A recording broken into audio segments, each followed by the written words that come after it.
What if I told you that the greatest betrayals in relationships don't begin with actions, but with the quiet lies we tell ourselves long before we lie to someone else? The hidden reasons people emotionally drift before any visible betrayal begins are rarely dramatic or obvious. They do not announce themselves loudly, nor do they arrive with clear intentions. Instead, they grow quietly beneath the surface, like roots spreading in the dark, unnoticed until they begin to affect everything above. Emotional drift is not an event. It is a process, subtle and gradual, shaped by thoughts and feelings that remain unspoken. It often starts with a sense of something missing, something difficult to name. A person may feel unheard, unappreciated, or simply unseen, yet instead of expressing this discomfort, they begin to carry it alone. Over time, this silence becomes heavier, and what was once a small gap begins to widen. There is also the human tendency to normalize dissatisfaction. People adapt to emotional distance the same way they adapt to physical discomfort. They learn to live with it. At first, it feels temporary, something that will resolve on its own. But as days turn into weeks and weeks into months, the absence of connection starts to feel familiar. Familiarity can be deceptive, because what feels normal is not always what is healthy. In this quiet adjustment, individuals begin to lower their expectations, convincing themselves that what they feel is simply part of life. They stop asking for more, not because they no longer need it, but because they have started to believe it is unattainable. Another hidden force behind emotional drift is the fear of vulnerability. To express dissatisfaction requires honesty, and honesty requires risk. There is always the possibility of rejection, misunderstanding, or conflict. Many people would rather avoid these outcomes than face them directly. So instead of opening a conversation, they retreat inward. They become observers in their own relationships, watching rather than participating, feeling rather than expressing. This withdrawal is rarely intentional. It is a protective instinct. Yet what begins as self-protection slowly transforms into disconnection. At the same time, unmet needs do not disappear simply because they are ignored. They remain present, shaping perceptions and influencing behavior in subtle ways. A person who feels emotionally neglected may become more sensitive to small gestures of attention from others. A simple conversation, a moment of understanding, or a feeling of being valued can suddenly carry a weight it did not have before. This is not because they are seeking to replace their relationship, but because they are responding to a need that has been unfulfilled for too long. The mind begins to rationalize these experiences, framing them as harmless or insignificant, even when they signal a deeper shift. There is also the role of self-justification, which quietly supports emotional drift. When individuals feel that their needs have been overlooked, they may begin to construct narratives that explain and excuse their distance. These narratives often sound reasonable. They have tried, they have waited, they have given enough. While there may be truth in these thoughts, they become problematic when they replace communication.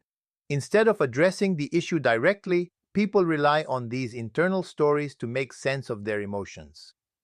Over time, these justifications create a sense of entitlement, a belief that their feelings validate their silence. Emotional drift is further reinforced by routine and familiarity. Relationships often settle into patterns, and while these patterns can provide stability, they can also lead to stagnation. When interactions become predictable, the emotional depth that once existed may begin to fade. Without conscious effort to maintain connection, partners can start to feel like strangers sharing the same space. This does not happen because of a lack of care, but because attention has shifted elsewhere, toward responsibilities, distractions, and the demands of everyday life. In the end, emotional drift is not driven by a single cause, but by a combination of small, unaddressed experiences. Each unspoken thought, each avoided conversation, and each unmet need contributes to a gradual separation that often goes unnoticed until it has already taken hold. The difference between secrecy and privacy in relationships is often misunderstood, yet it shapes the emotional climate more than most people realize. Privacy is a natural and necessary part of being human. Every individual carries an inner world made of thoughts, memories, fears, and reflections that are not always meant to be shared in full. This personal space allows a person to breathe psychologically, to process emotions without immediate exposure, and to maintain a sense of identity beyond the relationship. Privacy does not threaten connection. In fact, it can strengthen it by allowing each person to return to the relationship with clarity and self-awareness. It is a boundary that says, I am still myself, even as I am with you. Secrecy, however, operates differently. It is not about preserving individuality, but about concealing something that would likely alter the dynamic if it were known. While privacy feels calm and grounded, secrecy carries tension. It requires effort to maintain, attention to detail, and often a constant awareness of what must not be revealed. This creates a subtle but persistent psychological strain. A person holding a secret begins to divide their reality into two parts: what is visible and what is hidden. Over time, this division becomes exhausting, not only because of the fear of discovery, but because it disrupts the sense of authenticity within the relationship. The line between privacy and secrecy is not always clear, especially from the inside. People often convince themselves that they are simply protecting their personal space, when, in reality, they are avoiding accountability. This confusion is supported by rationalization. A person may think, everyone deserves their own thoughts, or this is not important enough to mention, without recognizing that the issue is not the content itself, but the intention behind hiding it. Privacy does not fear exposure because it is not built on deception. Secrecy, on the other hand, depends on the absence of awareness from the other person. Trust is deeply connected to this distinction. In a healthy relationship, trust does not require complete transparency of every detail, but it does rely on the absence of deliberate concealment that could cause harm. When secrecy enters, trust begins to weaken, even if nothing has been discovered. This is because secrecy subtly changes behavior. There may be hesitation in communication, inconsistency in responses, or an unspoken distance that the other person senses but cannot fully explain. Humans are perceptive in ways they cannot always articulate, and often it is not the hidden truth that creates discomfort, but the shift in presence and connection. Another important aspect is the emotional intention behind privacy versus secrecy. Privacy is neutral or even positive. It serves personal growth and emotional balance. Secrecy often emerges from fear, guilt, or avoidance. A person may hide something not because it is inherently significant, but because they anticipate conflict, judgment, or consequences. This anticipation shapes their actions, leading them to construct barriers rather than bridges. Over time, these barriers accumulate, making open communication increasingly difficult. Secrecy also changes how individuals relate to themselves. When someone consistently withholds information that matters, they begin to internalize a fragmented sense of identity. They become both the person who knows and the person who pretends not to know. This internal contradiction can create discomfort, even if it remains unacknowledged. The mind must constantly manage two narratives, ensuring that they do not collide. This effort reduces emotional availability, as energy is directed toward maintaining the separation rather than nurturing the connection. At its core, the distinction lies in intention and impact. Privacy respects both the self and the relationship, while secrecy prioritizes avoidance at the expense of trust. One allows space without distance, the other creates distance even in shared space. Understanding this difference requires honesty not only with a partner, but with oneself, because the most convincing justifications are often the ones we create internally. How unmet needs silently reshape behavior is something most people underestimate, because needs themselves are rarely loud or demanding at first. They begin as small emotional signals, subtle feelings of discomfort, moments of longing, or a quiet sense that something is missing. These signals are easy to ignore, especially in the presence of routine, responsibility, and the natural ups and downs of any relationship. A person may tell themselves that what they feel is temporary, that it will pass, or that it is not significant enough to address. But unmet needs do not disappear simply because they are dismissed. They remain present beneath the surface, gradually influencing thoughts, perceptions, and reactions in ways that are often difficult to recognize in real time. As time passes, these unmet needs begin to shape attention. A person becomes more aware of what is lacking, even if they cannot clearly articulate it. They may notice the absence of appreciation, affection, or understanding more than they notice what is still present. This shift in focus is subtle but powerful because attention determines emotional experience. What we focus on expands in our awareness, and what we neglect begins to fade.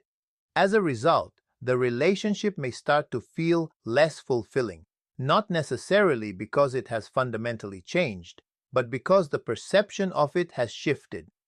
This perception is not false, but it is incomplete, shaped by the growing presence of unmet expectations. Behavior begins to adjust in response to this internal change.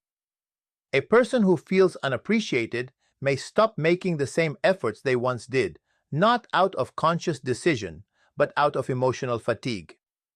Someone who feels unheard may begin to speak less, choosing silence over the frustration of repetition. These adjustments are often interpreted by the other person as indifference or withdrawal, when in reality they are expressions of an unmet need that has not found a voice. This creates a cycle in which one person's silence leads to the other's confusion, and the confusion leads to further distance. There is also a tendency for unmet needs to seek fulfillment indirectly. When a need is not acknowledged within the relationship, the mind begins to look for it elsewhere, often without deliberate intention. This does not necessarily mean seeking another person, but it can involve finding validation, attention, or emotional connection in external spaces. A conversation that provides understanding, a moment of recognition, or a feeling of being valued can suddenly carry more significance than it otherwise would. This is not because the external source is inherently more meaningful, but because it resonates with something that has been absent for too long. At the same time, the lack of communication around these needs allows assumptions to take their place. A person may begin to believe that their partner should already understand what they feel, or that expressing it would not make a difference. These assumptions create a barrier to dialogue, reinforcing the idea that silence is easier than vulnerability. Over time, this silence transforms the nature of the relationship.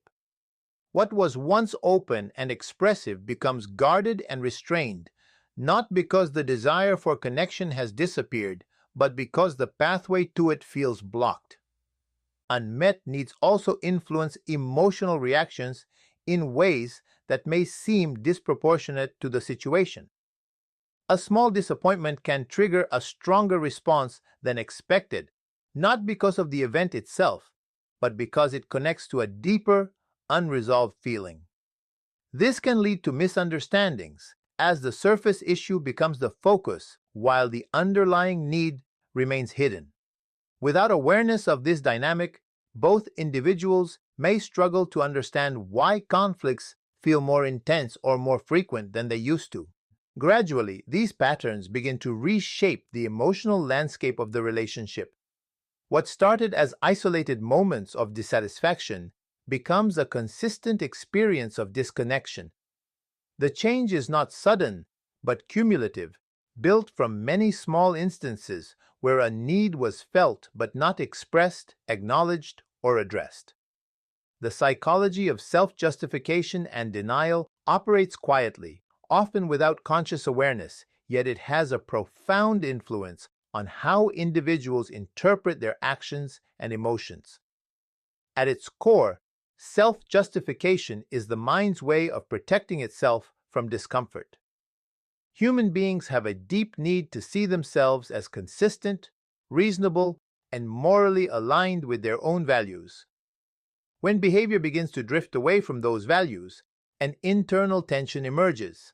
Instead of confronting this tension directly, the mind begins to reshape the narrative in a way that restores a sense of balance. This is not done with deliberate dishonesty, but with subtle reinterpretations that make actions feel acceptable even when they might otherwise raise concern. Denial works alongside self-justification as a form of emotional avoidance. While justification explains behavior, denial minimizes or dismisses the significance of what is happening. Together, they create a powerful system that allows individuals to continue their actions without fully acknowledging their implications.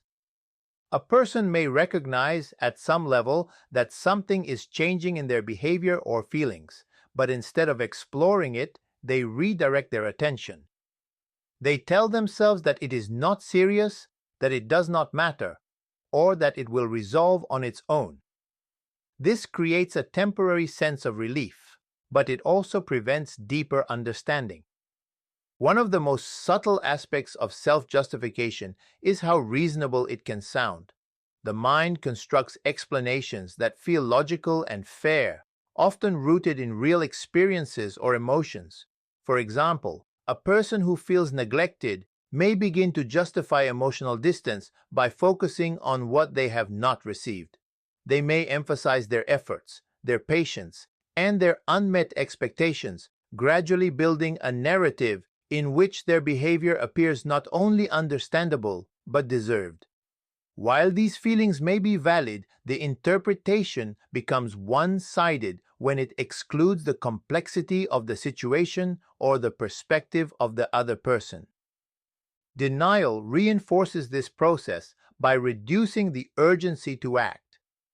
If a person convinces themselves that there is no real problem, or that the problem is too small to address, they remove the motivation for change.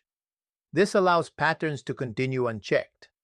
What might have been resolved through open communication becomes prolonged through avoidance.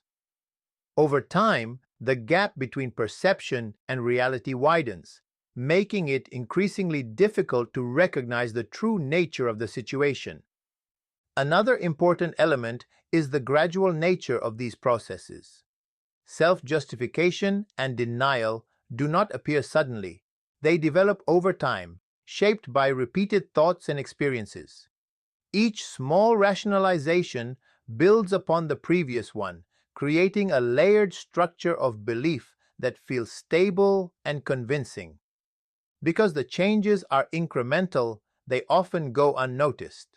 A person does not feel as though they have made a significant shift, even when their behavior has changed considerably from where it began. There is also a protective aspect to these mechanisms. Confronting one's own inconsistencies or mistakes can be uncomfortable, even painful. It requires acknowledging vulnerability, uncertainty, and the possibility of having caused harm. Self-justification and denial act as shields against these feelings, allowing individuals to maintain a sense of control and stability. However, this protection comes at a cost. By avoiding discomfort, individuals also avoid growth and clarity. These processes can also influence how people perceive others. When self-justification becomes dominant, it often leads to a narrowing of perspective. The focus shifts inward, toward one's own reasoning and experience, while the complexity of the other person's feelings becomes less visible. This can create a sense of separation, as empathy is gradually replaced by certainty in one's own narrative.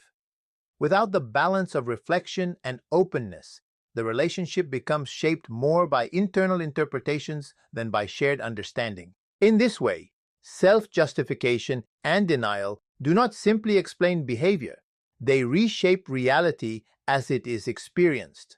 They create a version of events that feels coherent and manageable, even if it is incomplete, allowing individuals to move forward without fully engaging with the deeper truths beneath their actions. Why avoidance feels safer than truth, but ultimately costs more, can only be understood by looking at how the mind responds to discomfort. Human beings are naturally inclined to move away from what feels threatening, whether that threat is physical or emotional. In relationships, truth can feel threatening because it carries uncertainty. Speaking honestly about dissatisfaction, fear, or unmet needs opens the door to outcomes that cannot be controlled. There may be conflict, rejection, or a realization that something fundamental needs to change. Avoidance, on the other hand, offers an immediate sense of relief. It allows a person to postpone that uncertainty, to remain within a familiar emotional space where nothing is forced into the open. This sense of safety is not rooted in resolution but in delay. Avoidance works by creating distance from the issue, not by addressing it. A person may choose silence over conversation, distraction over reflection, or routine over confrontation. In doing so, they reduce the immediate emotional pressure. The mind interprets this reduction as a form of safety, reinforcing the behavior. Each time avoidance prevents discomfort, it becomes more appealing, more automatic. Over time, it transforms from a choice into a pattern, one that operates with little conscious awareness. However, what avoidance hides does not disappear. The underlying issues remain present, continuing to influence thoughts and emotions. The difference is that they are no longer being processed openly. Instead, they accumulate in the background, gradually increasing in intensity. A small concern that might have been easily discussed becomes more complex as it is layered with additional feelings: frustration, resentment, confusion. These layers make the situation feel heavier, more difficult to approach, which in turn reinforces the desire to avoid it further. Avoidance also alters the way individuals perceive their relationships. When communication is replaced by silence, assumptions begin to fill the gaps. A person may interpret the lack of discussion as a sign that their feelings are unimportant or that the other person is unwilling to understand. At the same time, the one avoiding may assume that speaking up will not lead to any meaningful change. These assumptions are rarely tested, yet they begin to shape behavior and emotional responses. The relationship becomes defined not by what is shared, but by what is withheld. There is also a gradual loss of authenticity that accompanies avoidance. When individuals consistently choose not to express what they truly feel, they begin to present a version of themselves that is incomplete. This creates a subtle disconnection, not only from the other person, but from their own emotional experience. It becomes more difficult to distinguish between what is genuinely felt and what is being suppressed. Over time, this can lead to a sense of detachment, as if the relationship is continuing on the surface while something essential has been left unaddressed beneath it. The cost of avoidance becomes more apparent as time passes. What initially felt like a way to maintain peace begins to erode the foundation of the relationship. Trust weakens, not necessarily because of any specific action, but because of the absence of openness. Emotional closeness requires vulnerability, and vulnerability cannot exist where honesty is consistently postponed. The longer avoidance continues, the more effort it takes to reverse its effects. Conversations that could have been simple become difficult, and issues that were once manageable become deeply rooted. At the same time, avoidance affects personal growth. Facing truth, even when it is uncomfortable, provides an opportunity for understanding and change. It allows individuals to learn about their own needs, limits, and patterns.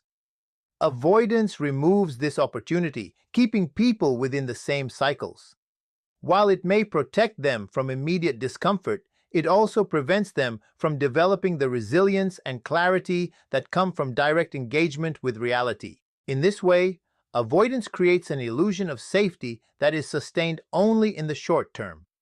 It shields individuals from immediate emotional impact, but gradually increases the weight of what remains unspoken, making the eventual confrontation with truth more difficult than it would have been at the beginning. The power of radical honesty and emotional responsibility lies not in perfection, but in the willingness to face what is real without distortion. Radical honesty is often misunderstood as bluntness or the unfiltered expression of every thought, yet its deeper meaning is far more nuanced. It is the commitment to align one's words with one's inner experience, to reduce the distance between what is felt and what is expressed. This alignment requires awareness because many people are not immediately conscious of their own emotions. Feelings can be layered, complex, and sometimes contradictory. To practice honesty at this level, a person must first take the time to understand themselves, to recognize what they are experiencing beneath surface reactions. Emotional responsibility begins where blame ends. It is the recognition that while others may influence how we feel, they do not define it entirely. Each individual carries their own history, expectations, and sensitivities, all of which shape their emotional responses. Taking responsibility means acknowledging these internal factors rather than projecting them outward. Instead of saying, "You make me feel this way," it becomes a process of understanding, "This is what I feel, and this is why." This shift does not remove the importance of the relationship, but it changes the way one engages with it. It creates space for dialogue rather than accusation. There is a certain vulnerability in this approach that many find challenging. To speak honestly about one's needs, fears, or dissatisfaction is to reveal something personal, something that may not be received as expected. It requires trust not only in the other person, but in one's own capacity to handle the response. This is why many people hesitate. They weigh the potential discomfort of honesty against the temporary ease of silence. Yet silence, while easier in the moment, often leads to greater complexity over time. Honesty, though difficult at first, simplifies the emotional landscape by bringing hidden elements into the open. Radical honesty also transforms the nature of communication. When individuals speak from a place of clarity and ownership, conversations become less about winning or defending and more about understanding. There is less need for interpretation or assumption because the message is expressed directly. This does not guarantee agreement or immediate resolution, but it creates a foundation on which genuine connection can exist. Even difficult truths, when shared with awareness and care, can strengthen a relationship by reinforcing trust. At the same time, emotional responsibility encourages individuals to examine their patterns rather than repeating them unconsciously. Many reactions in relationships are influenced by past experiences that have not been fully processed. Without awareness, these patterns can lead to misunderstandings or disproportionate responses. By taking responsibility, a person begins to notice these tendencies, to question them, and to choose how they respond rather than reacting automatically. This process requires patience, as change does not occur instantly, but it gradually leads to greater emotional stability. Another important aspect is the balance between honesty and compassion. Being truthful does not mean disregarding the impact of one's words. It involves considering how to communicate in a way that is both accurate and respectful. This balance ensures that honesty does not become harmful, but remains constructive. It acknowledges that relationships involve two individuals, each with their own perspective and emotional experience. By maintaining this awareness, honesty becomes a tool for connection rather than division. Over time, the consistent practice of radical honesty and emotional responsibility reshapes how individuals experience relationships. It reduces the need for pretense, as there is less to hide and less to manage internally. This creates a sense of ease, not because challenges disappear, but because they are addressed directly. The relationship becomes a space where both individuals can exist more fully as themselves, without the constant effort of maintaining an incomplete version of reality